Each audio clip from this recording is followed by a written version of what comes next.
La noche era un murmullo de éxito, una sinfonía de cristal de Bohemia chocando suavemente y risas calculadas que flotaban en el aire perfumado. En la mansión de Marcos y Lorena, cada detalle había sido meticulosamente orquestado para proyectar una imagen de poder y estatus. Las luces de araña derramaban un brillo dorado sobre los invitados, hombres con relojes de lujo y mujeres envueltas en vestidos de seda que se deslizaban sobre el mármol pulido como si hubieran nacido para ello. Fue en medio de este santuario de la opulencia donde apareció Arturo, una figura anacrónica, un eco de un mundo que aquella gente se esforzaba por olvidar. Su ropa, aunque limpia, estaba gastada por los años, y en su mano derecha sostenía con firmeza una vieja y raída maleta de cuero, su compañera inseparable. En el corazón de Arturo no había envidia ni resentimiento, solo un océano de orgullo paternal. Cada rincón de aquella casa lujosa, cada copa de champán que se servía, era para él un testamento del éxito de su hijo, un éxito que él había ayudado a construir con sus propias manos curtidas y décadas de sacrificio silencioso. Venía a darles una sorpresa, un regalo que guardaba celosamente en aquella maleta que Lorena tanto despreciaba. Era el fruto de toda una vida de trabajo, la llave para que su hijo y su nuera se liberaran por fin de la hipoteca que pesaba sobre aquella imponente propiedad. Aquella noche, pensaba, sería la culminación de todos sus esfuerzos, el momento en que finalmente podría descansar sabiendo que su familia estaba segura. Pero los ojos de Lorena, afilados como cuchillos, lo vieron desde el otro lado del salón, y su sonrisa de anfitriona perfecta se congeló, convirtiéndose en una mueca de puro horror. Para ella, Arturo no era el padre de su marido, sino una mancha, una vergonzosa reliquia de un pasado humilde que amenazaba con contaminar su presente cuidadosamente fabricado.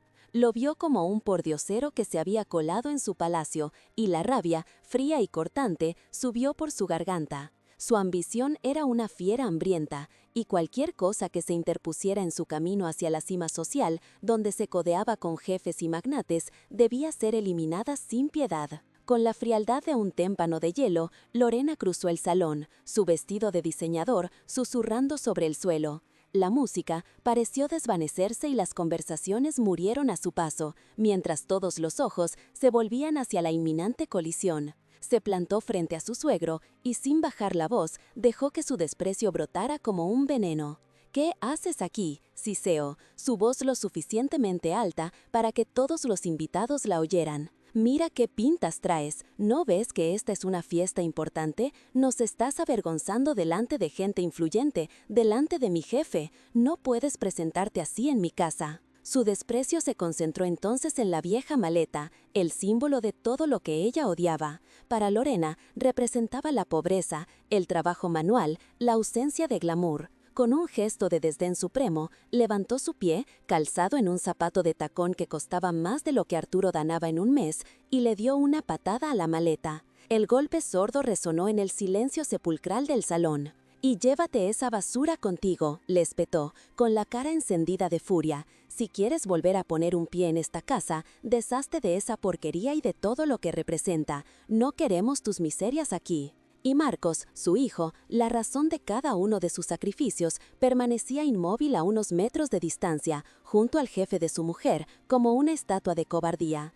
Su rostro era una máscara de vergüenza y conflicto, pero no pronunció ni una sola palabra para defender a su padre. Su silencio fue la traición más profunda, un puñal helado que se clavó en el corazón de Arturo con más fuerza que cualquier insulto. En ese instante, Arturo comprendió que había perdido a su hijo, no por la muerte, sino por algo mucho peor, la indiferencia alimentada por la ambición de una mujer que valoraba más el brillo del oro que el amor de un padre. Un nudo amargo se formó en la garganta, tan doloroso que apenas podía respirar. Las luces brillantes de la fiesta se volvieron borrosas a través de las lágrimas que luchaban por no caer, lágrimas calientes de humillación y de un dolor tan profundo que parecía romperle el alma. El peso de sus 75 años, de las noches sin dormir, de los trabajos agotadores y de las joyas de su difunta esposa vendidas para pagar los estudios de Marcos, le cayó encima como una losa. Se sintió completamente solo, un náufrago en medio de un océano de rostros indiferentes, repudiado en la casa que él mismo había ayudado a construir con su sudor.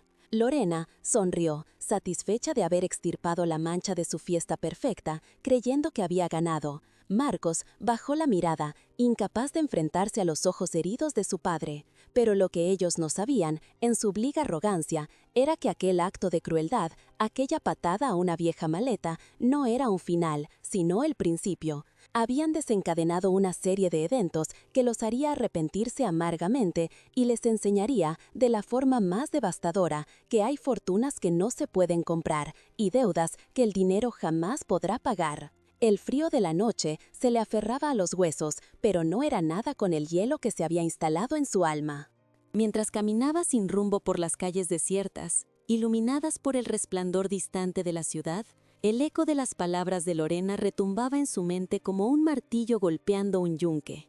Cada insulto, cada mirada de desprecio y, sobre todo, el silencio cómplice de su hijo Marcos eran astillas de cristal que se le clavaban en el corazón.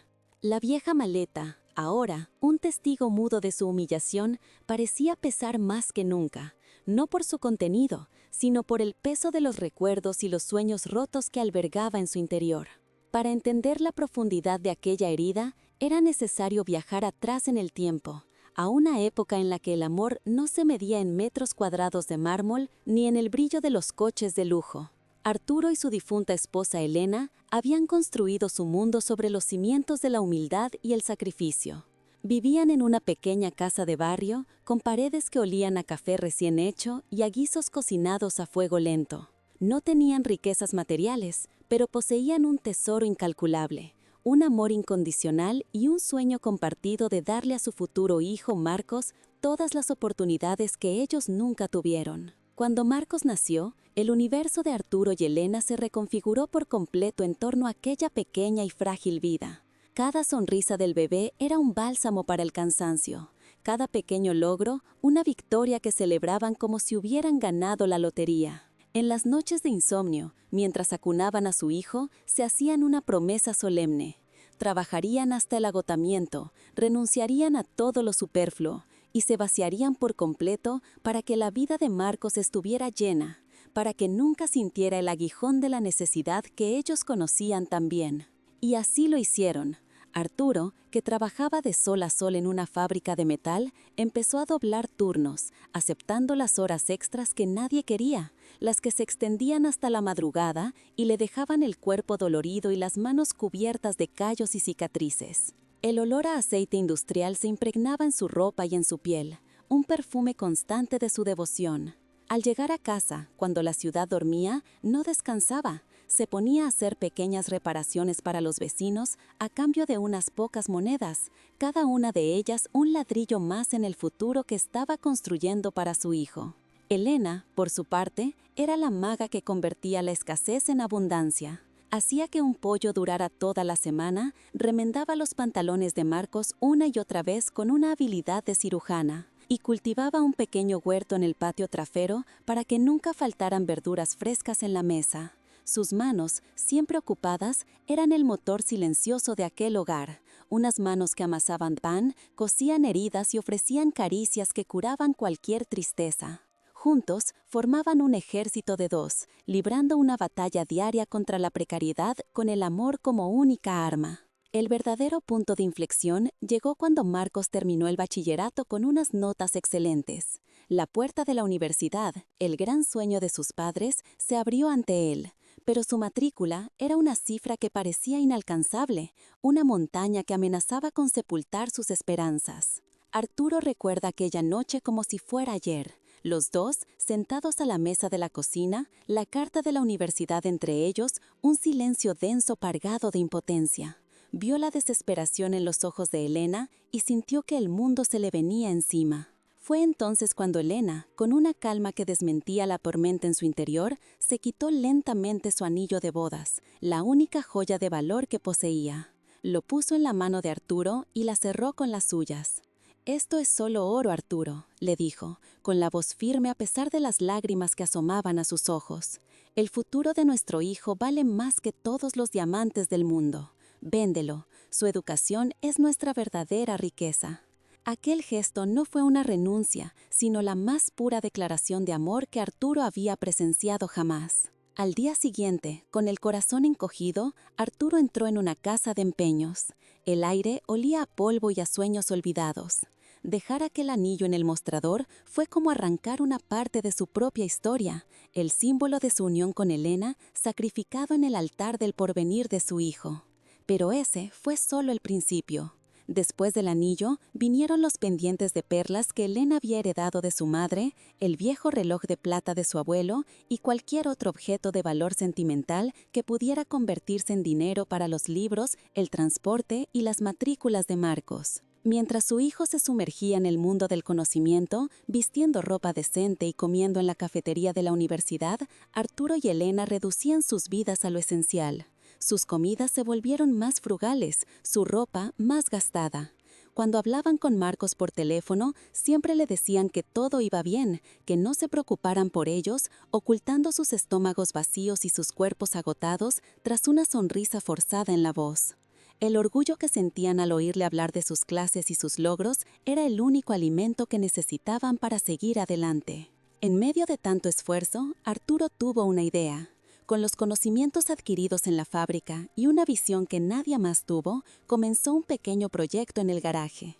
Era un negocio modesto, nacido de la necesidad de generar un ingreso extra, pero alimentado por una inteligencia y una tenacidad extraordinarias.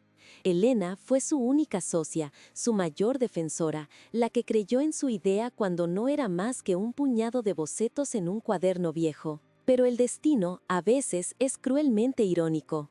Justo cuando el pequeño negocio de Arturo comenzaba a dar sus primeros frutos, la salud de Elena empezó a declinar. Una enfermedad implacable se la fue llevando poco a poco, consumiendo sus fuerzas pero nunca su espíritu. Los gastos médicos se sumaron a la carga, pero Arturo nunca flaqueó. Trabajaba de día en la fábrica, de noche en su empresa, y cuidaba de Elena con una ternura infinita, sin dejar que Marcos supiera la gravedad de la situación para no distraerlo de sus exámenes finales. En su lecho de muerte, Elena le hizo prometer dos cosas. La primera, que nunca dejaría que a Marcos le faltara nada, que usara los beneficios de la empresa para asegurar su futuro. La segunda, que nunca olvidara de dónde venían, que la humildad era la armadura más fuerte contra la arrogancia del mundo. Le entregó una carta, escrita con mano temblorosa, y le pidió que la guardara siempre. Cuando sientas que lo has perdido todo, léela, le susurró, te recordará quién eres. Tras la muerte de Elena, un dolor devastador se apoderó de Arturo, pero en lugar de dejarse consumir por la pena, la transformó en combustible. Se volcó en la empresa con una dedicación febril, convirtiendo aquel modesto proyecto de garaje en un imperio silencioso. Se mantuvo en el anonimato, dirigiendo sus negocios a través de abogados y gestores de confianza, mientras seguía viviendo en su misma casa de barrio. La riqueza, para él, no era un fin, sino un medio, el escudo definitivo para proteger el futuro de su hijo, el legado del amor de Elena. Marcos se graduó con honores y pronto encontró un trabajo bien remunerado. Arturo lloró de orgullo el día que su hijo le enseñó su primer contrato. Sintió que la promesa hecha a Elena estaba cumplida. Habían triunfado. Sin embargo, con el éxito profesional de Marcos llegó Lorena, una mujer cuya sonrisa brillante ocultaba un alma forjada en la ambición y el materialismo. Veía a Marcos no como un hombre al que amar, sino como un trampolín hacia el estatus social que tanto anhelaba. Poco a poco, Lorena comenzó a tejer su tela de arana alrededor de Marcos. Le susurraba al oído lo importante que era la imagen, cómo su familia humilde era un lastre para sus aspiraciones. Las visitas de Marcos a la casa de su padre se hicieron más cortas y esporádicas. Llegaba en su flamante Audi, aparcado con cuidado para no rozarlo con las paredes desconchadas del barrio, y se marchaba con prisa, como si el aire de su infancia pudiera contaminar su nueva vida de lujo. La compra de la mansión fue la culminación del plan de Lorena y el comienzo del fin para la relación de Marcos con su pasado. La hipoteca era una soga de oro al cuello y la presión por mantener las apariencias se volvió asfixiante. Lorena hablaba sin cesar de la necesidad de impresionar a su jefe, de codearse con la élite, y en su discurso, Arturo se convirtió en una nota discordante, una vergüenza que debía ser ocultada o, en el mejor de los casos, ignorada. Arturo, en su infinita bondad, solo veía la ansiedad de su hijo por las deudas, no la fría codicia de su nuera. Su instinto paternal, el mismo que le había llevado a vender el anillo de su esposa, le gritaba que debía intervenir, que debía darles el regalo final que los liberaría de sus preocupaciones para siempre. Decidió que había llegado el momento de entregarles el fruto de toda su vida, de darles la seguridad económica que él y Elena nunca tuvieron. Con un cuidado casi ceremonial, preparó la vieja maleta de cuero. Dentro no metió ropa, sino los documentos que representaban el sudor de su frente y el sacrificio de su corazón, las escrituras de las propiedades que había adquirido, los certificados de acciones que valían una fortuna, y como pieza central, los documentos que lo acreditaban como el propietario anónimo de la mismísima empresa donde trabajaba Lorena. Junto a ellos guardó la carta de Elena y sus medallas al mérito laboral, los únicos trofeos que le importaban. Y así, con el corazón rebosante de amor y la ingenua esperanza de un padre, se dirigió a la fiesta. No podía imaginar que el mundo que él había construido con tanto esfuerzo para su hijo se había convertido en un lugar donde sus manos callosas y su maleta gastada ya no eran bienvenidas. No entendía que en aquel universo de apariencias el amor incondicional era una moneda sin valor, una reliquia de un pasado que ellos estaban desesperados por enterrar. Pero el destino tiene una forma muy particular de impartir justicia. Aquella patada no solo había golpeado el cuero desgastado de una vieja maleta, había golpeado el corazón mismo de un legado, el alma de un sacrificio que abarcaba toda una vida. Lo que Lorena y Marcos no sabían era que con ese acto de crueldad no habían desterrado a un anciano pobre de su casa, sino que acababan de prender fuego a los cimientos de su propio castillo de naipes. La verdad, paciente y silenciosa, esperaba su momento dentro de aquella maleta despreciada. Con el corazón hecho añicos, Arturo se dio la vuelta, cada movimiento una agonía. El salón, que momentos antes había sido un murmullo de conversaciones animadas y música suave, ahora era un tribunal silencioso donde él era el único condenado. Los rostros de los invitados, antes indiferentes, ahora eran una galería de curiosidad morbosa y desdén apenas disimulado.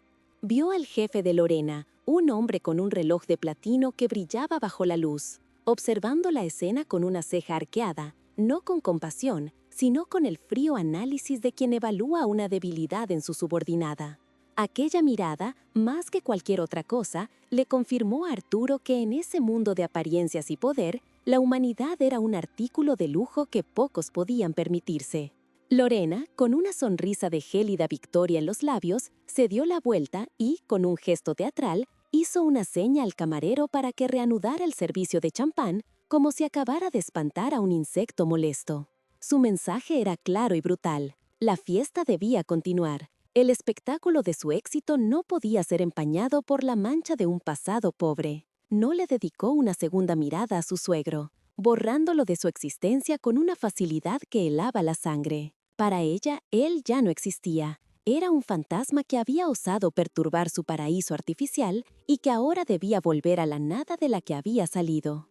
El golpe final, sin embargo, provino del silencio de Marcos. Arturo buscó los ojos de su hijo una última vez, una súplica muda, un último intento de encontrar un vestigio del niño al que le leía cuentos por la noche. Pero Marcos desvió la mirada, sus ojos fijos en la alfombra persa, como si en sus intrincados dibujos pudiera encontrar una excusa para su propia cobardía. Un leve encogimiento de hombros, un gesto casi imperceptible de impotencia, fue toda la despedida que recibió del hombre por el que había sacrificado todo. En ese instante, Arturo comprendió la verdad más dolorosa de todas. No era Lorena quien lo había expulsado, sino su propio hijo que la había dejado hacerlo. Con la dignidad que le quedaba, Arturo se agachó lentamente, sus viejas rodillas protestando con un crujido sordo. Recogió su maleta del suelo, el cuero ahora marcado con la huella del zapato de tacón de Lorena, una cicatriz visible de la humillación sufrida. Se enderezó, sintiendo el peso de 75 años sobre sus hombros,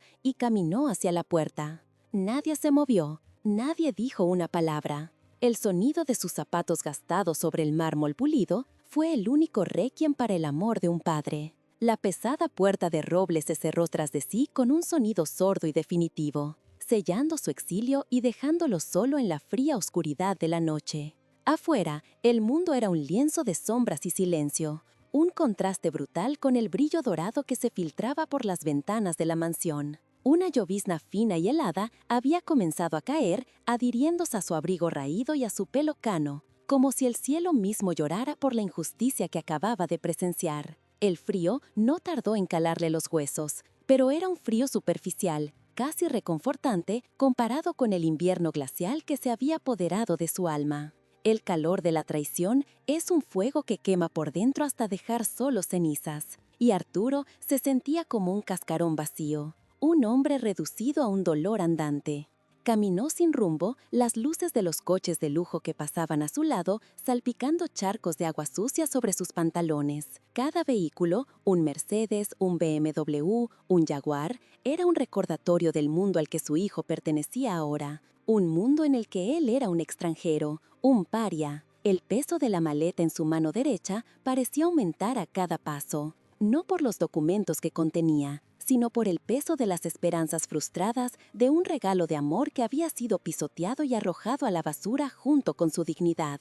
Un nudo amargo y doloroso se instaló en su garganta, impidiéndole respirar con normalidad. Los recuerdos se agolpaban en su mente, imágenes de un pasado que ahora parecía pertenecer a otra vida. Vio el rostro de Elena, sonriente entregándole su anillo de bodas.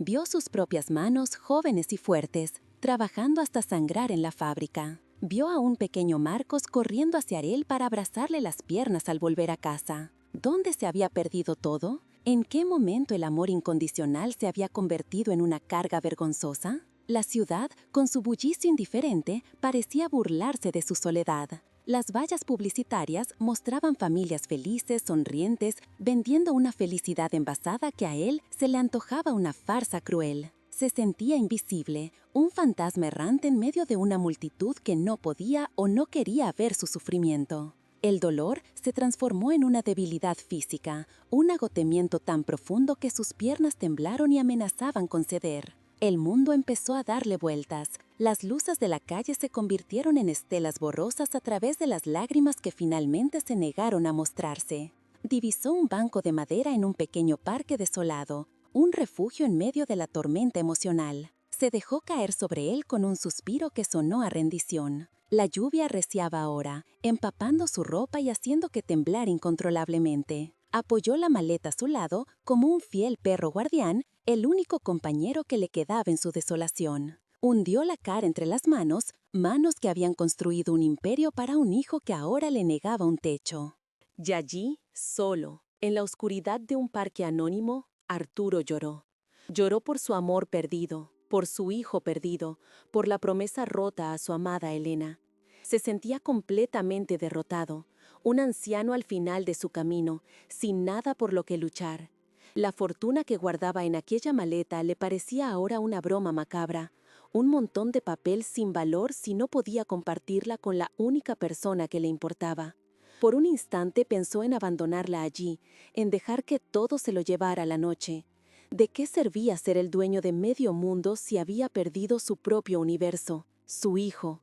La desesperación era un pozo oscuro y profundo, y sentía que se ahogaba en él.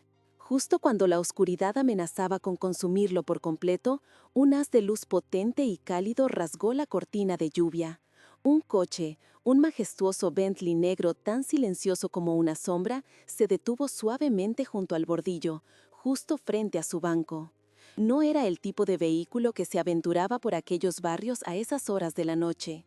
La ventanilla del conductor, tintada, descendió lentamente, y un hombre con un rostro familiar y preocupado se asomó. Era Ismael, su abogado y hombre de confianza durante más de 30 años, el único que conocía la verdadera identidad del discreto magnate. Ismael salió del coche con una agilidad sorprendente, abriendo un gran paraguas negro para protegerse de la lluvia mientras se acercaba a Arturo. Su traje, cortado a medida, y sus zapatos italianos de piel no mostraban ni una gota de agua. Su rostro, normalmente sereno y profesional, estaba contraído por una expresión de incredulidad y profunda preocupación.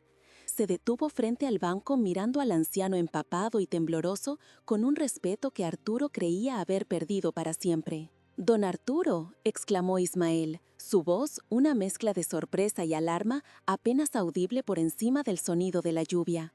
«¿Qué hace usted aquí? Por Dios, está completamente empapado. ¿Ha ocurrido algo?»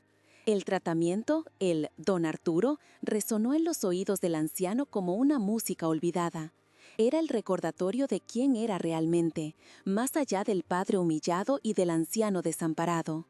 Era el reconocimiento de su verdadero estatus, de su poder oculto. Arturo levantó la vista, avergonzado de que Ismael lo viera en un estado tan lamentable. Intentó esbozar una sonrisa, pero solo consiguió una mueca temblorosa. «Ismael, hijo, no es nada, solo necesitaba pensar un poco», murmuró, su voz ronca por el llanto y el frío. Pero sus ojos, enrojecidos y llenos de una tristeza infinita, contaban una historia muy diferente. Una historia de traición y dolor, que no necesitaba palabras. Ismael no era un hombre que se dejara engañar por falsas apariencias. Su mirada aguda recorrió la figura de Arturo, deteniéndose en la marca de zapato en la vieja maleta. Comprendió al instante que algo terrible había sucedido. Sin hacer más preguntas, con una delicadeza que contradecía su imponente presencia, le tendió la mano. «Don Arturo, permítame, no puede quedarse aquí. Venga conmigo, por favor. Le llevaré a un lugar seguro y cálido, donde pueda descansar. Ya habrá tiempo para hablar». Con la ayuda de Ismael, Arturo se puso en pie, sus piernas entumecidas por el frío. El abogado, con un gesto de profundo respeto, tomó la vieja maleta de cuero, manejándola con el cuidado que se reserva un tesoro. La colocó con suavidad en el asiento trasero del Bentley sobre la impecable tapicería de color crema. Aquel simple acto fue una redención. La maleta, que había sido pateada y llamada basura, era ahora tratada con la reverencia que merecía, un presagio de la justicia que estaba por llegar. Dentro del coche, el silencio era absoluto, roto solo por el suave ronroneo del motor y el repiqueteo de la lluvia contra los cristales. El calor de la calefacción comenzó a devolverle la vida a los miembros entumecidos de Arturo. Ismael le envolvió los hombros con una manta de cachemira que sacó de un compartimento y, sin decir una palabra, puso el coche en marcha, alejándose de la mansión que brillaba a lo lejos como una joya falsa en la oscuridad. Mientras el Bentley se deslizaba por las calles mojadas, Arturo miró por la ventanilla su propio reflejo, el de un anciano rescatado de la tormenta. Lo habían arrojado a la intemperie, creyendo que lo habían destruido, que lo habían borrado de sus vidas perfectas. Pero lo que Lorena y Marcos no sabían en su arrogancia arrogante era que no lo habían abandonado a su suerte. Lo habían empujado, sin saberlo, a los brazos del único hombre que tenía el poder y la lealtad para desatar sobre ellos la verdadera tormenta, una tempestad que arrasaría su castillo de naipes y les enseñaría de la manera más brutal el verdadero precio de la ingratitud. El Bentley se deslizó por el asfalto mojado con la elegancia silenciosa de un predador nocturno, llevando a Arturo lejos del epicentro de su dolor. Dentro del habitáculo, el olor a cuero y madera noble era un bálsamo para sus sentidos agredidos. Ismael conducía con una calma gélida que apenas lograba contener la furia que ardía en sus ojos. No había necesitado muchas palabras. La mirada rota de Arturo y la cicatriz infame en la vieja maleta le habían contado toda la historia. El abogado, un hombre acostumbrado a las batallas en los tribunales más implacables, sintió una oleada de ira protectora que no había experimentado en años. Aquello no era un simple desaire familiar, era una profanación, un ataque al hombre que él más respetaba en el mundo. «No podemos dejarlo así, don Arturo», dijo Ismael finalmente, su voz un murmullo grave y controlado que cortó el silencio. «La injusticia, si se permite que eche raíces en la oscuridad, se convierte en un veneno que lo consume todo. Lo que le han hecho esta noche no puede quedar sin respuesta, no por venganza, sino por justicia, por el respeto que se le debe, por la memoria de doña Elena». Ismael sabía que invocar el nombre de su difunta esposa era la única forma de traspasar el muro de dolor que ahora envolvía a Arturo. El anciano, acurrucado bajo la manta de cachemira, permanecía en silencio, con la mirada perdida en las gotas de lluvia que corrían por la ventanilla como lágrimas en el rostro de la noche. Arturo negó lentamente con la cabeza, un gesto cargado de un cansancio infinito. ¿De qué serviría, Ismael? He perdido a mi hijo. Ninguna fortuna puede comprarme eso de vuelta. Solo quiero ir a casa, a mi casa, donde aún puedo sentir el perfume de Elena en las cortinas. Su voz era el susurro frágil de un hombre que ha renunciado a la lucha. Pero Ismael no era un hombre que aceptara la rendición. Con un movimiento decidido, detuvo el Bentley en una calle tranquila, bajo la luz ambarina de una farola, y se giró por completo en su asiento para mirar a su cliente, a su amigo. Se equivoca, don Arturo. No lo ha perdido. Simplemente no le han visto. Han estado tan cegados por el brillo del falso oro que no han sido capaces de ver el tesoro que tenían delante, argumentó Ismael con una pasión contenida. Esta noche no se trata de recuperar a su hijo, sino de que su hijo se encuentre a sí mismo. Se trata de que entiendan el verdadero valor de lo que han despreciado. A veces, la única forma de curar la ceguera es con una luz tan brillante que resulte dolorosa. Permítame ser esa luz. Permítame mostrarles la verdad que yace en esa maleta. Las palabras de Ismael, cargadas de una lealtad inquebrantable, comenzaron a penetrar la coraza de desesperación de Arturo. Miró la maleta que descansaba en el asiento trasero, ahora tratada con la dignidad que merecía. En su interior no solo había papeles y cifras, estaba el sudor de su frente, el anillo de bodas de Elena, las noches en vela, el amor destilado de toda una vida. Dejar que esa herencia fuera definida por una patada y un insulto era, en cierto modo, una traición a todo lo que él y su esposa habían construido. La promesa que le hizo Elena en su lecho de muerte resonó en su mente. Cuando sientas que lo has perdido, léela. Aún no había leído la carta, pero sentía que su espíritu le impulsaba a actuar. Con un suspiro que pareció arrastrar consigo el peso de la noche, Arturo asintió levemente. «Hazlo, Ismael», dijo en voz baja, pero con una nueva firmeza en su tono. «Haz que vean». No había ira en su voz, solo una profunda y melancólica necesidad de que la verdad saliera a la luz, de que el sacrificio de su vida no quedara enterrado bajo el desprecio y la ingratitud. Para Ismael, esa fue toda la autorización que necesitaba. Con una sonrisa sombría, casi imperceptible, giró el volante del Bentley y puso rumbo de vuelta a la mansión, el escenario de la humillación que estaba a punto de convertirse en el teatro de una justicia implacable. El regreso del Bentley fue un acontecimiento en sí mismo. El coche se detuvo frente a la imponente entrada, justo cuando algunos invitados comenzaban a marcharse, sus risas apagándose al ver la majestuosidad del vehículo. Un aparcacoches corrió a abrir la puerta, pero se quedó helado al ver descender a Ismael, cuya presencia emanaba una autoridad que eclipsaba a todos los magnates presentes. Y entonces, del otro lado, bajó Arturo, ahora envuelto en la dignidad que le confería su silencioso acompañante. Su ropa seguía siendo humilde, pero su porte había cambiado. Ya no era un anciano desamparado, sino un patriarca regresando a reclamar lo que era suyo. Lorena y Marcos, que despedían a unos invitados en la puerta, se quedaron petrificados. La sonrisa de Lorena se desvaneció, reemplazada por una máscara de confusión y alarma. ¿Qué hacía ese viejo de vuelta? ¿Y quién era el hombre imponente que lo acompañaba? Un hombre que parecía sacado de la portada de una revista de finanzas. Marcos sintió un escalofrío recorrerle la espalda, una premonición de que el silencio cobarde con el que había sellado la expulsión de su padre estaba a punto de romperse de la forma más estrepitosa. La fiesta, que había recuperado su murmullo artificial, enmudeció de nuevo, cuando Ismael y Arturo cruzaron el umbral. Ismael no se detuvo a saludar. Caminó directamente al centro del salón, su mirada barriendo la estancia con una autoridad glacial que exigía atención inmediata. Arturo lo seguía un paso, con la vieja maleta firmemente sujeta en su mano. Los invitados se apartaron a su paso, creando un pasillo espontáneo, como si una fuerza invisible los obligara a retroceder. Ismael se detuvo junto a una elegante mesa de centro de cristal y se giró para encarar a Lorena y a Marcos, que se habían acercado con cautela, sus rostros una mezcla de ira y desconcierto. Buenas noches de nuevo, comenzó Ismael. su voz resonando en el silencio absoluto con una claridad cortante. Disculpen la interrupción. Mi nombre es Ismael Garrido y soy el asesor legal y gestor principal del patrimonio del señor Arturo Díaz. La presentación cayó como una bomba. Lorena parpadeó, incrédula. ¿Patrimonio? ¿Asesor legal? La imagen no encajaba. Miró a su suegro, esperando ver algún signo de que aquello era una broma de mal gusto, pero solo encontró una calma serena y dolorosa en los ojos del anciano.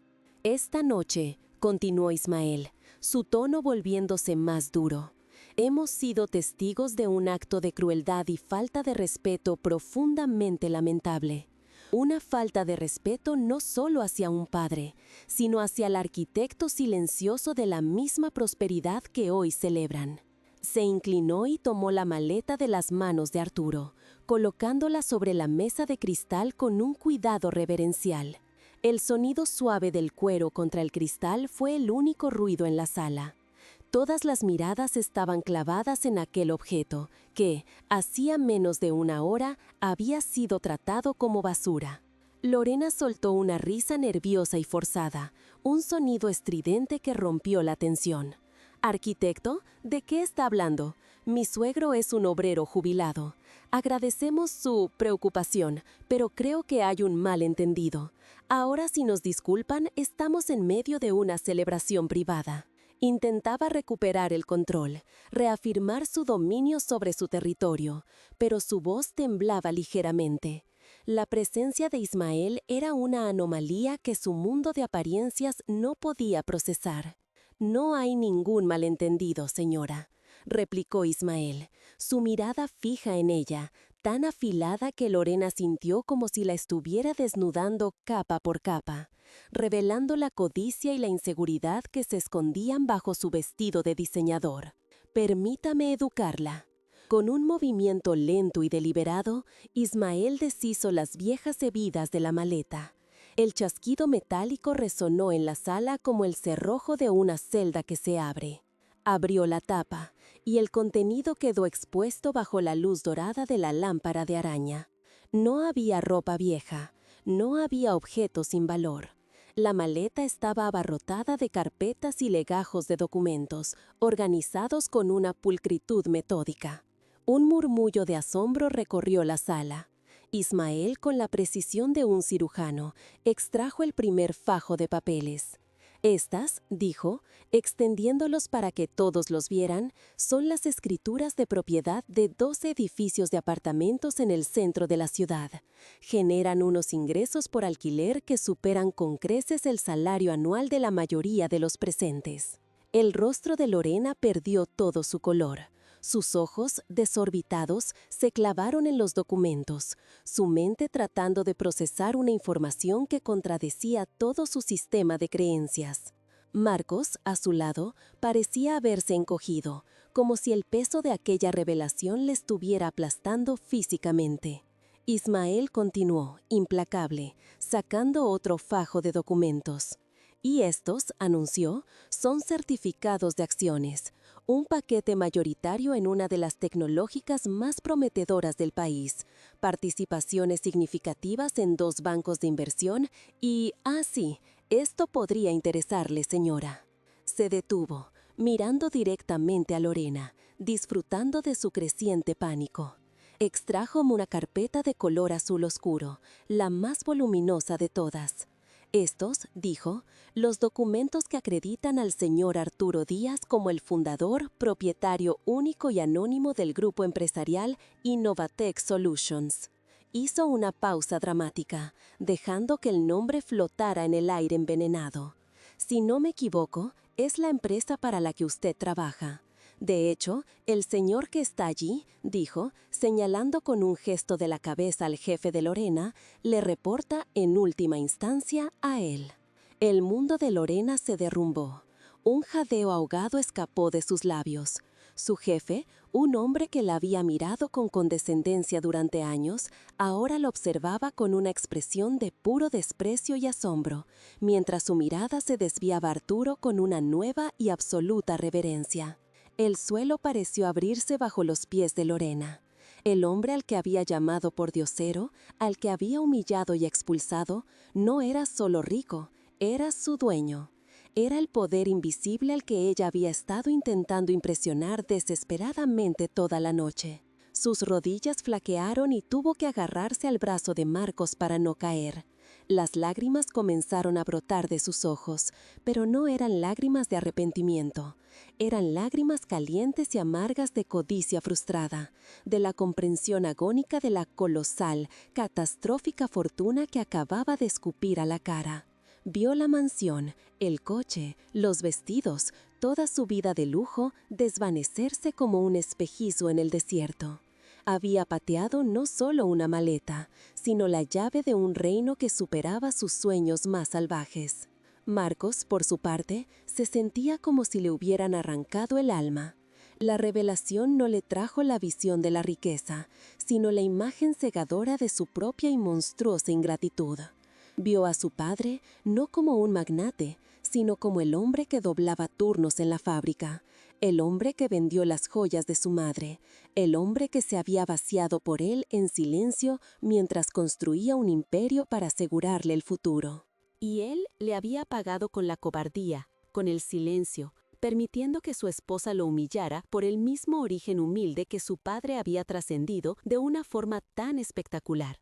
La vergüenza era un fuego que le quemaba las entrañas. Ismael no había terminado. Con una delicadeza infinita, extrajo una pequeña caja de madera del fondo de la maleta.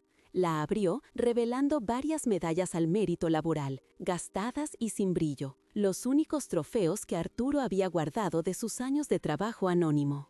«Estos eran sus verdaderos tesoros», dijo Ismael, su voz suavizándose por primera vez. «El recuerdo de dónde vino». Y esto, añadió, sacando un sobre amarillento, era el regalo que había venido a traerles esta noche. Abrió el sobre y sacó un cheque de una cuenta privada. Lo dejó flotando sobre la mesa. La cantidad escrita en él era exactamente el valor de la hipoteca de la mansión, con los intereses incluidos. Había venido a liberarlos de su deuda, a darles la seguridad que él nunca tuvo. Había venido a entregarles el fruto de su vida, y ustedes lo recibieron con desprecio y una patada. La frase resonó como una sentencia de muerte en el salón. La justicia poética era completa, brutal y devastadoramente pública. Lorena soltó un sollozo desgarrador, el sonido de un animal herido, no de dolor, sino de pura y agónica pérdida. Se desplomó en el suelo, su vestido de seda arrugándose a su alrededor, su maquillaje perfecto ahora un borrón de rímel y lágrimas de rabia. Su jefe se acercó a Arturo, inclinando la cabeza con un respeto que rayaba en la sumisión. «Señor Díaz, yo no tenía ni idea. Le pido mis más sinceras disculpas por el comportamiento de esta empleada». La palabra ex quedó suspendida en el aire, implícita y definitiva. Marcos finalmente levantó la vista del suelo y miró a su padre. En los ojos de Arturo no había triunfo, solo una tristeza profunda y antigua. Extendió una mano temblorosa como si quisiera tocarlo, como si quisiera retroceder en el tiempo y deshacer la última hora de su vida. «Papá, yo», comenzó, su voz rota por la culpa, pero las palabras se le atascaron en la garganta. ¿Qué podía decir? ¿Cómo se podía pedir perdón por una traición de tal magnitud? Arturo simplemente retiró la mirada, un gesto sutil pero más definitivo que cualquier portazo. Ismael, viendo que su trabajo estaba hecho, comenzó a guardar los documentos de nuevo en la maleta. Cada papel que volvía a su sitio era un clavo más en el ataúd de las aspiraciones de Lorena y Marcos. Los invitados, antes cómplices silenciosos de la humillación, ahora los miraban con una mezcla de lástima y desprecio. Se habían convertido en parias en su propia fiesta, en su propio palacio de apariencias. La verdad había sido revelada, y era más brillante y más cruel de lo que nadie podría haber imaginado. No había traído la reconciliación, sino una claridad devastadora. Había expuesto la podredumbre que se escondía bajo la superficie dorada y había dejado a los culpables ahogándose en las ruinas de su propio castillo de naipes. La justicia no siempre es un bálsamo, a veces es un espejo que te obliga a ver el monstruo en el que te has convertido. Ismael cerró la maleta, el sonido de las hebillas al encajar en su sitio marcando el final de una era. Le tendió la mano a Arturo. «Vámonos, don Arturo, ya no hay nada para usted aquí». El anciano, con una última mirada a la figura patética de su nuera en el suelo y al rostro descompuesto de su hijo, se dio la vuelta. No necesitaba decir nada. Su silencio era la condena más elocuente de todas. Mientras caminaban hacia la puerta, dejando atrás el caos emocional y la destrucción social, Arturo sintió un peso levantarse de sus hombros. No era la alegría de la victoria, sino la paz melancólica de un final necesario. Había perdido a su hijo esa noche, quizás para siempre, pero en el proceso se había reencontrado a sí mismo. Había honrado la memoria de Elena y la promesa de no olvidar nunca de dónde venía. La puerta se cerró tras ellos, dejando a Lorena y Marcos solos en el centro de su salón de lujo, rodeados de una riqueza que ahora se sentía como ceniza en la boca. Habían conseguido la casa, la fiesta, el estatus que tanto anhelaban, pero en el proceso habían perdido lo único que realmente tenía valor. Y esa era una deuda que, a diferencia de la hipoteca, jamás podrían pagar. La noche de su mayor triunfo social se había convertido en el testimonio eterno de su bancarrota moral. El silencio en el interior del costosísimo coche era más opresivo que el luto. La fiesta había muerto, no con un suspiro, sino con la explosión atronadora de la verdad. Los invitados se habían marchado con una prisa casi indecorosa, susurrando entre ellos, sus miradas cargadas de un desprecio que era 1000 veces más doloroso que la envidia que Lorena tanto había anhelado inspirar. Cada uno de ellos se llevaba consigo un fragmento de su humillación, una anécdota jugosa que al amanecer sería el chisme predilecto en los círculos de poder que ella luchó tanto por infiltrar. Su castillo de naipes no solo se había derrumbado, sino que sus cimientos de mentira y arrogancia habían sido expuestos a la vista de todos. Lorena, sentada en el asiento del copiloto, era una estatua de pánico. Su vestido de alta costura, que horas antes le había parecido una armadura de éxito, ahora se sentía como un sudario. Las lágrimas habían secado en su rostro, dejando surcos grotescos en su maquillaje de 1000 euros. No lloraba por el dolor infligido a Arturo, ni por la vergüenza de su marido. Lloraba por el abismo que se había abierto bajo sus pies. La fortuna, el estatus, el poder que había rozado con la punta de los dedos, se le había escurrido como arena fina, y todo por su propia y estúpida crueldad. La imagen de la maleta, pateada y despreciada, se repetía en su mente como una tortura. Cada repetición un recordatorio del imperio que había perdido. Marcos conducía de forma automática, sus nudillos blancos por la fuerza con que aferraba el volante de cuero. El rostro de su padre, sereno en su dolor, se superponía al parabrisas, borroso por la lluvia incesante. La cobardía era un sabor amargo en su boca, un veneno que le recorría las venas. Había permanecido inmóvil mientras su esposa humillaba al hombre que le había dado la vida, al hombre que, en secreto, le había dado el mundo. Su silencio no había sido una debilidad, había sido una elección. Eligió la comodidad de su vida de lujo sobre la dignidad de su padre, y ahora el precio de esa elección se revelaba en toda su monstruosa magnitud. El peso de su traición era tan físico que le costaba respirar. «Tenemos que arreglarlo», siseó Lorena de repente, su voz rota pero afilada por la desesperación. «Tenemos que ir a buscarlo, pedirle perdón. Marcos, di algo, no podemos perderlo todo». Su pánico no era por la relación rota, sino por la cuenta bancaria evaporada. Veía su futuro, despojado de los yates, las joyas y las cenas en restaurantes con estrellas Michelin, y la visión era más aterradora que cualquier pesadilla. En su mente, el perdón no era un acto de contrición, sino una transacción comercial, una estrategia de control de daños para recuperar el acceso a la fortuna que acababa de descubrir. Marcos no respondió. Simplemente giró el volante, enfilando el capó de su flamante deportivo alemán hacia las calles estrechas y mal iluminadas del barrio donde había crecido. Era un viaje en el tiempo, un regreso forzado al origen que tanto se habían esforzado por borrar de su biografía. Cada edificio humilde, cada tienda de barrio con el letrero descolorido, era un juez silencioso que lo acusaba. Aquellas calles, que antes habían sido el mapa de su infancia, ahora se sentían como el laberinto de su vergüenza. Un lugar extraño y hostil donde ya no pertenecía. La pequeña casa de Arturo estaba al final de una calle sin salida, exactamente igual a como la recordaba. Una luz cálida se filtraba por la ventana del salón, una luz que prometía un hogar y un refugio que ellos mismos habían profanado. Aparcado frente a la puerta, como un centinela de un nuevo orden mundial, estaba el Bentley negro de Ismael. Su presencia imponente en aquella calle modesta era un grito silencioso, la prueba irrefutable de que el poder había cambiado de manos de forma definitiva y absoluta. Ya no eran los hijos exitosos visitando al padre pobre, eran los mendigos suplicando a las puertas del rey. Bajaron del coche y la lluvia fría los empapó al instante, un bautismo helado para su nueva realidad.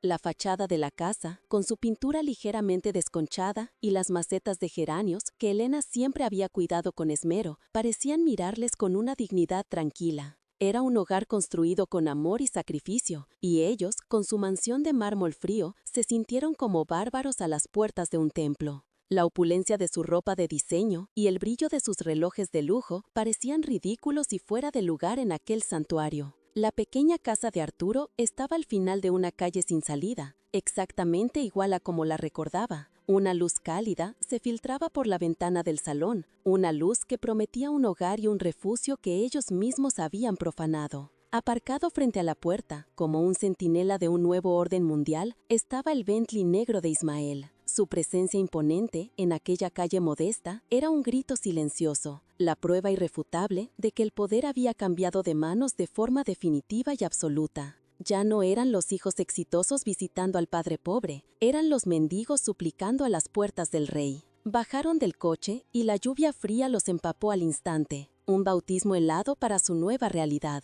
La fachada de la casa, con su pintura ligeramente desconchada y las macetas de geranios que Elena siempre había cuidado con esmero, parecían mirarles con una dignidad tranquila. Era un hogar construido con amor y sacrificio, y ellos, con su mansión de mármol frío, se sintieron como bárbaros a las puertas de un templo. La opulencia de su ropa de diseño y el brillo de sus relojes de lujo parecían ridículos y fuera de lugar en aquel santuario. Fue Marcos quien finalmente reunió el valor para levantar la mano y llamar a la puerta. El sonido de sus nudillos contra la madera vieja pareció un trueno en el silencio de la noche. Esperaron, tiritando bajo la lluvia, sintiéndose más expuestos y vulnerables de lo que jamás se habían sentido en su vida. Cada segundo de espera era una eternidad, un tiempo que sus mentes llenaban con el eco de sus propias palabras crueles y su silencio cómplice. La puerta finalmente se abrió. Arturo apareció en el umbral. Se había cambiado de ropa y ahora vestía un sencillo jersey de lana y unos pantalones de pana. En su mano sostenía una taza de manzanilla humeante.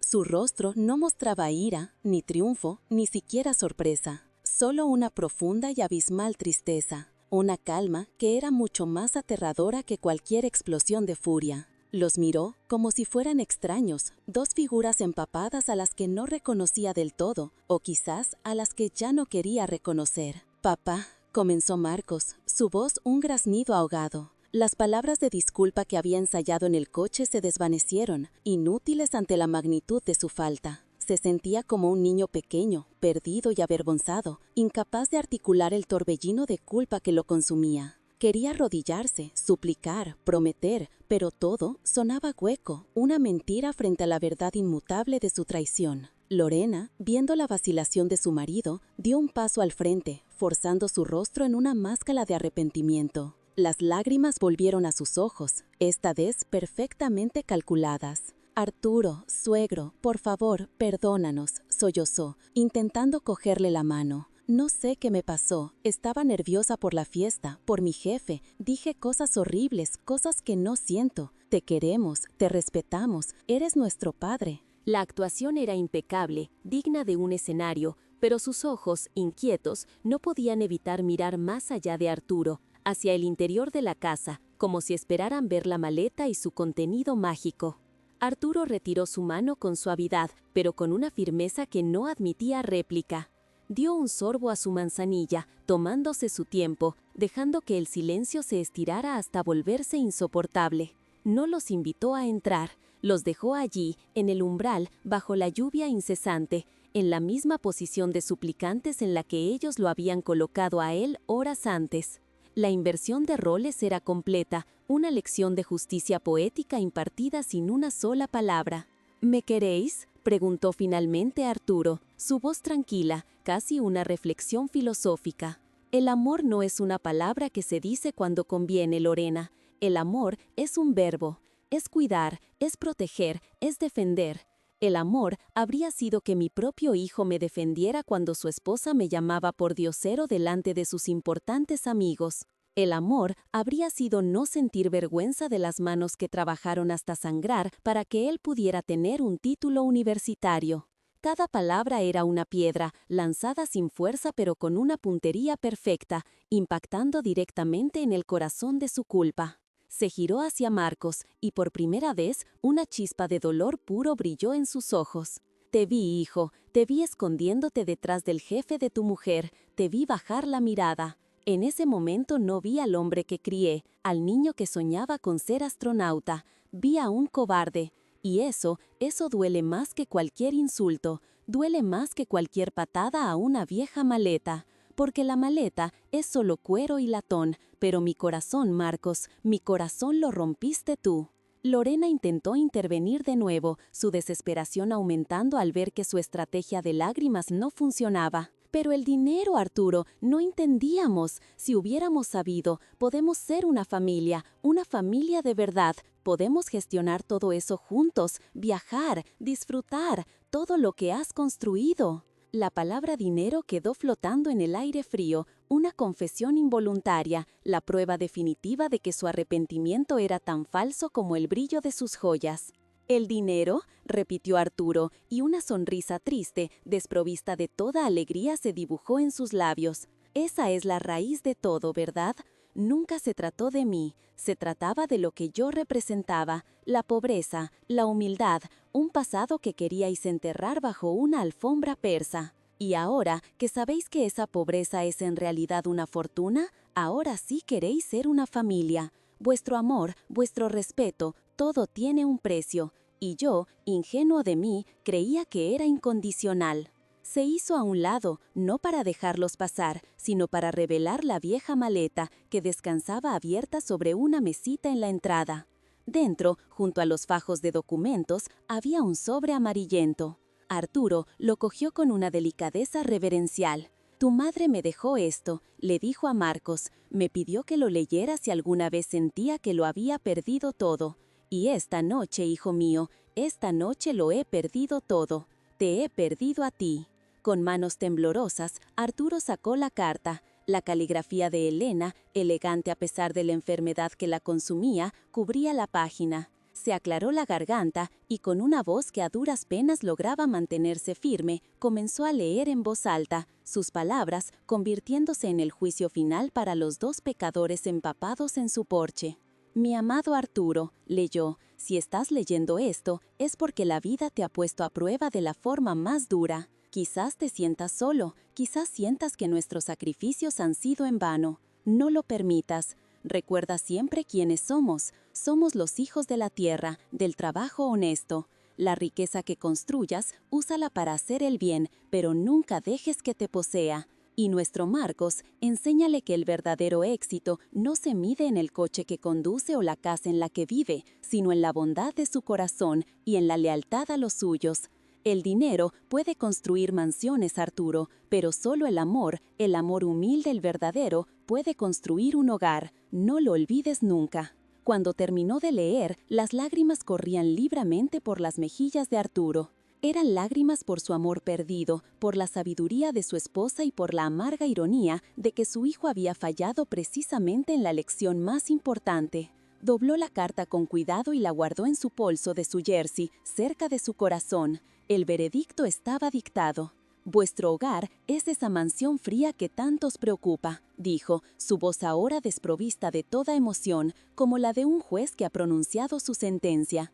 «Habéis elegido vuestro camino, habéis elegido el brillo sobre la sustancia, la apariencia sobre el amor. Ahora vivid con esa elección». Se dirigió directamente a Lorena, su mirada atravesándola.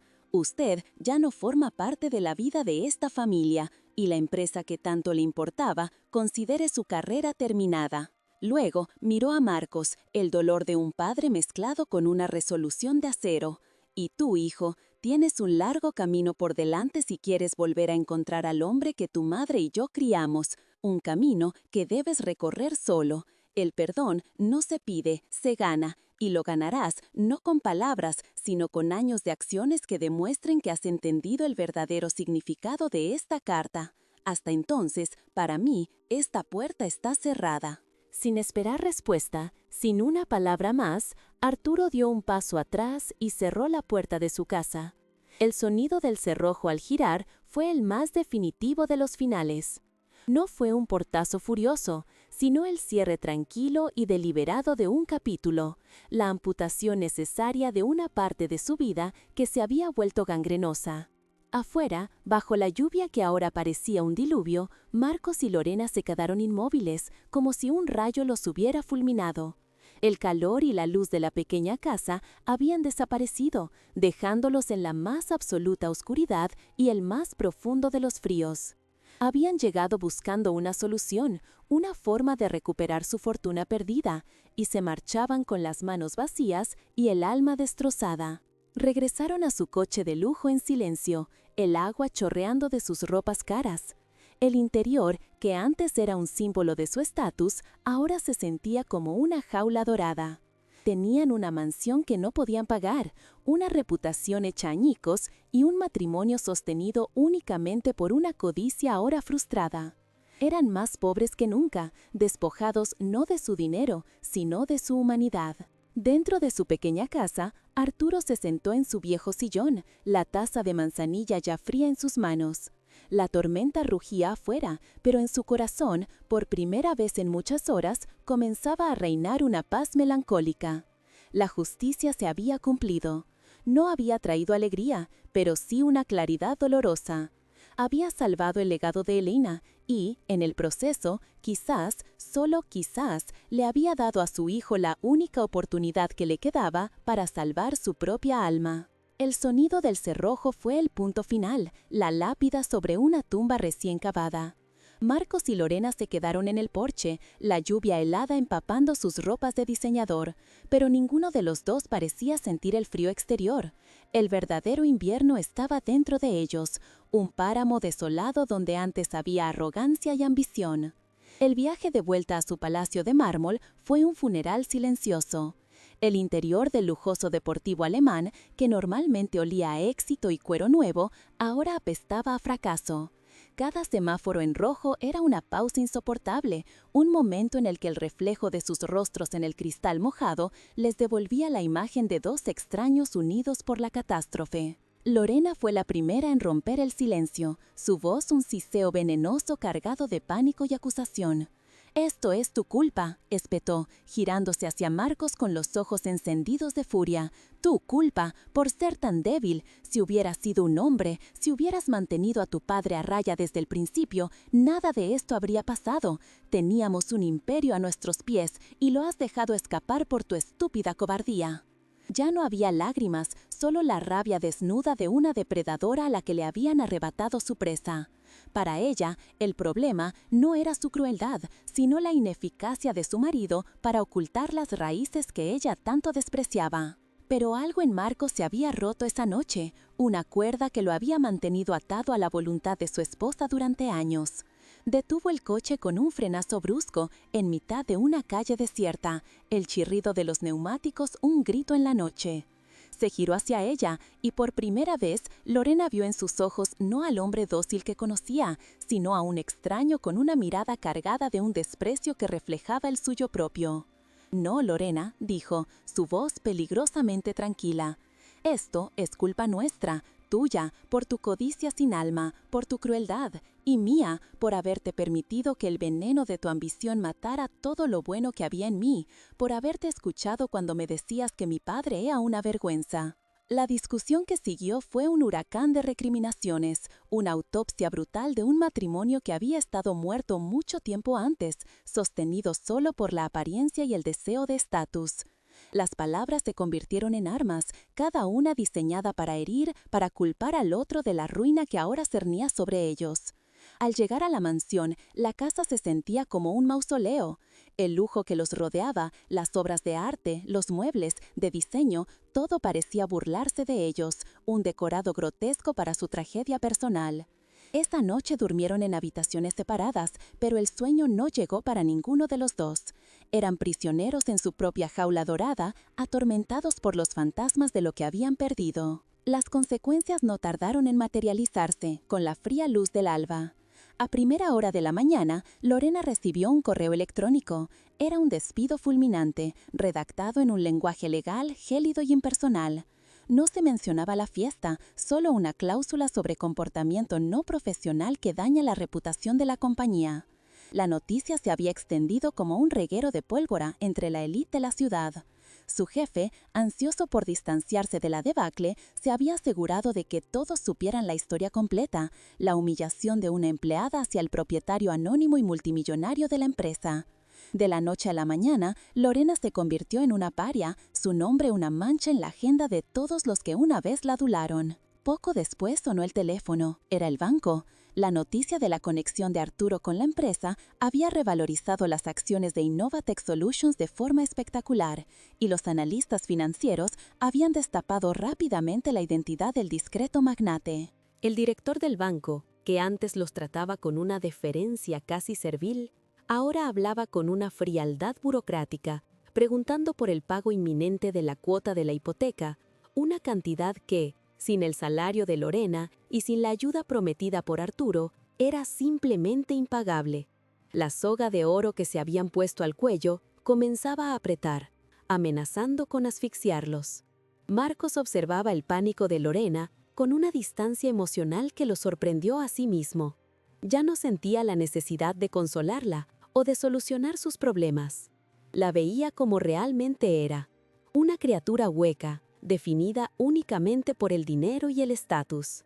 La carta de su madre, cuyas palabras resonaban en su alma como un eco sagrado, le había abierto los ojos. El dinero puede construir mansiones, pero solo el amor puede construir un hogar.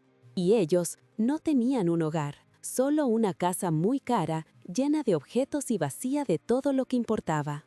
La ruptura final fue tan inevitable como devastadora. Marcos hizo las maletas en silencio, cogiendo solo su ropa y algunos objetos personales de su vida anterior, antes de Lorena. Ella lo encontró en el vestíbulo junto a la puerta, y la comprensión de que él también la abandonaba la golpeó con la fuerza de un golpe físico. «No puedes hacerme esto», suplicó, su voz despojada de toda su arrogancia anterior, ahora temblando de un miedo genuino a la soledad y la irrelevancia. «¿A dónde irás? No tienes nada». «Me equivoqué, Lorena», respondió Marcos, mirándola sin odio, solo con una inmensa y agotada tristeza. «Sí que tengo algo. Tengo la oportunidad de encontrar al hombre que mi padre crió.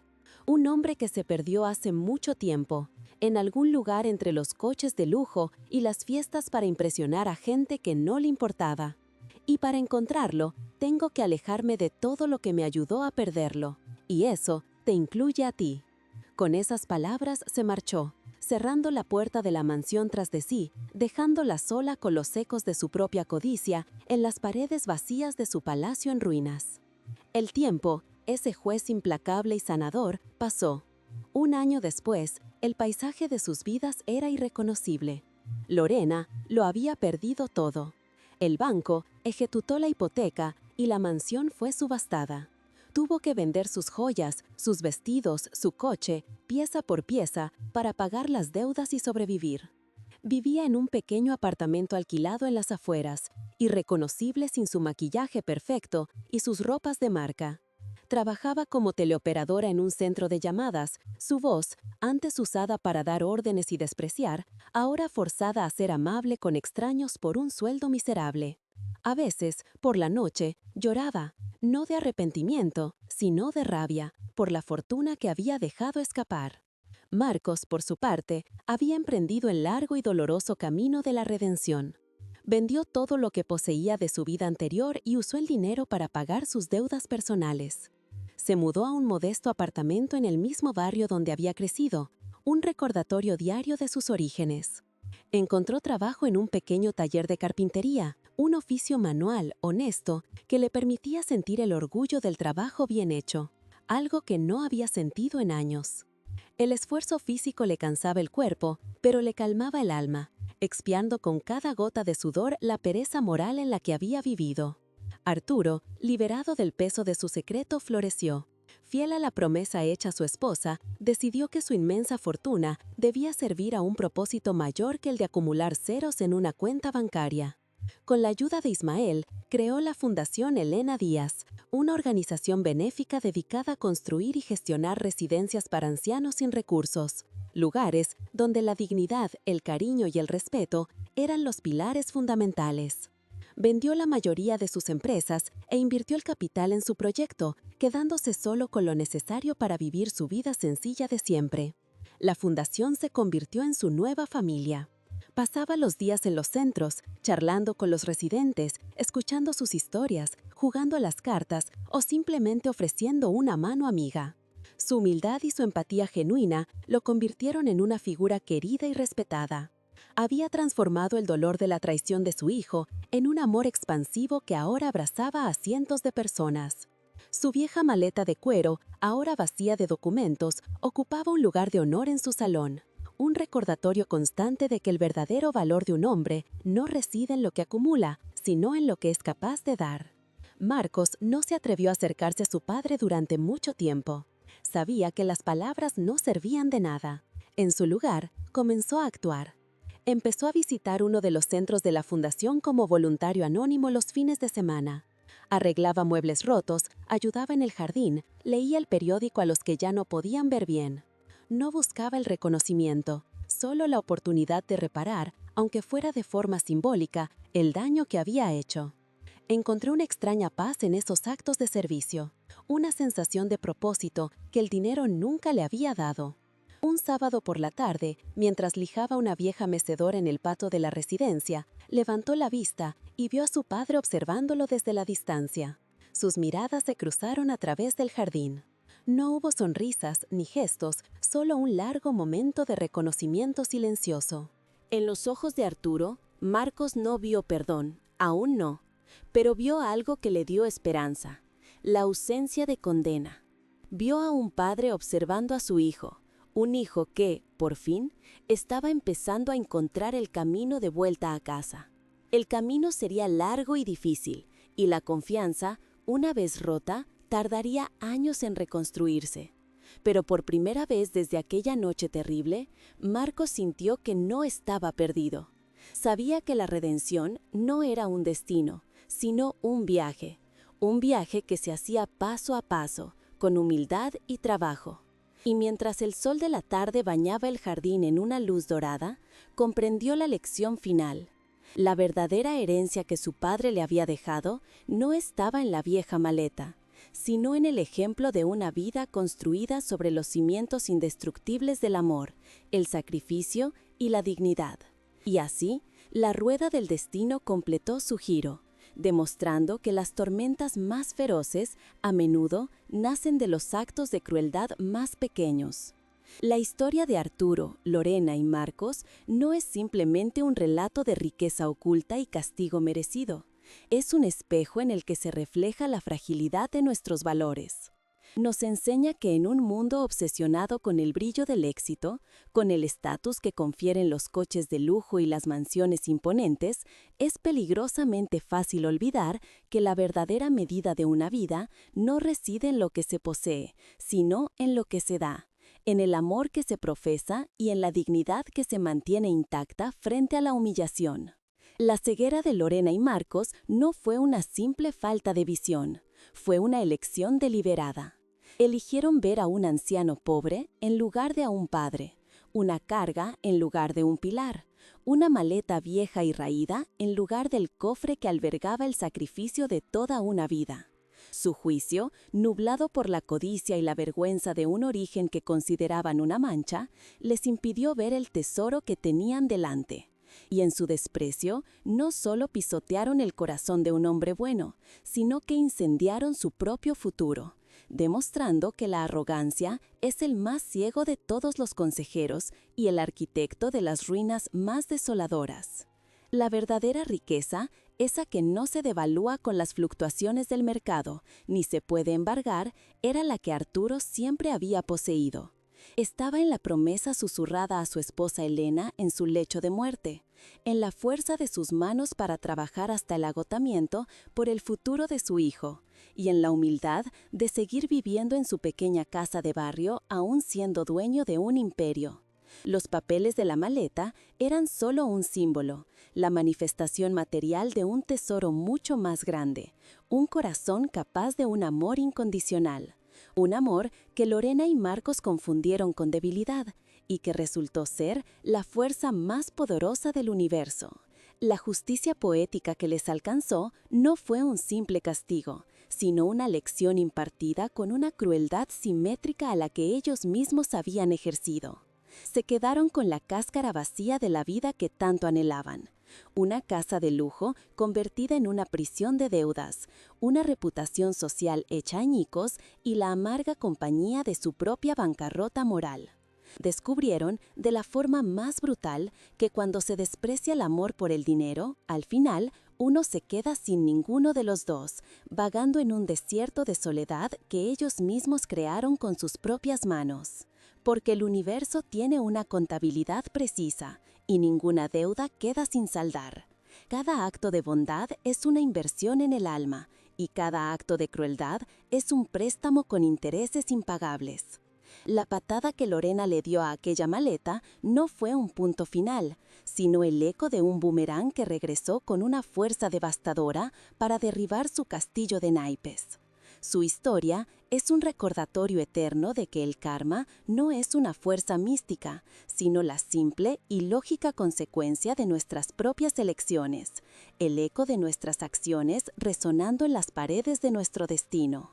Pero incluso en las ruinas más profundas, una semilla de redención puede encontrar la luz. El camino de Marcos hacia el perdón es la prueba de que nunca es demasiado tarde para reencontrarse, para despojarse de las capas de falsedad y volver a la esencia de lo que uno es.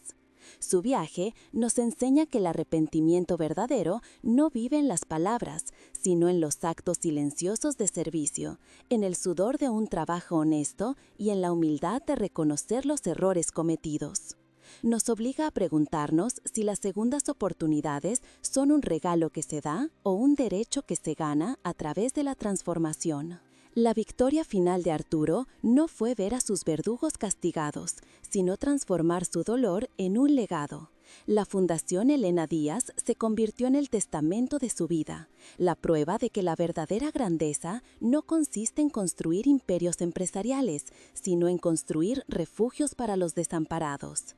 Eligió la compasión sobre la venganza, la generosidad sobre el rencor, demostrando que el corazón más fuerte no es el que nunca se rompe, sino que, una vez roto, utiliza sus pedazos para sanar al mundo.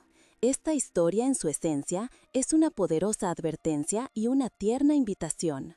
Una advertencia para no juzgar nunca el valor de un alma por el envoltorio que la cubre, y una invitación a mirar más allá de las apariencias, a valorar los sacrificios silenciosos de quienes nos aman. Nos recuerda que debemos cuidar a nuestros mayores, honrar sus historias y agradecer el amor incondicional que nos regalan, pues es el único tesoro que nos acompañará cuando todo lo demás se haya convertido en polvo.